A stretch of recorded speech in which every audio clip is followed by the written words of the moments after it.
कराची और कराची के तमाम धरनों से 3 दिन होते हुए अभी मैं आया, जैसे ही जहाज से उतरा एक प्रोग्राम में पहुंचा, वहां से लाइव शो था, वहां से सीधा आपकी तरफ आया, सिर्फ इसलिए कि जब तक इन सांसों में सांसें बाकी हैं, हमारी जिंदगी का एक एक पल जुल्म के खिलाफ और मजलूम की हिमायत में गुजरे। ये हमारा शरई फरीजा है, किसी पर एहसान नहीं आए, ये हमें किसी ने उकसाया नहीं आए, न हमारे सियासी मकासद हैं।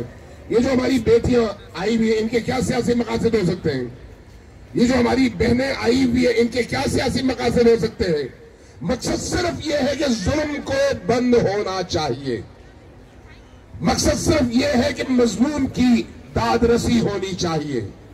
मकसद सिर्फ ये है कि बेहिस हुक्मरानों के अंदर उनके इंसानी महसूसात को जगाया जाए। जरा गौर कीजिएगा कि कोयटा के ये शहादा आज जनाब वजीर आजम इमरान खान साहब ने अपनी तारीख का वो ब्लेंडर किया, जिसके बाद अब मेरा ख्याल है इंसानियत का सर शर्म से झुक गया है। जो उन्होंने जुमले इस्तेमाल किए, किसके लिए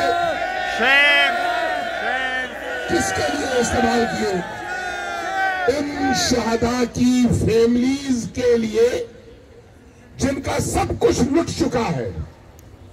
जनाब इमरान खान साहब, जिसके बाप का साया उठ गया हो, वो ब्लैकमेलर नहीं होता।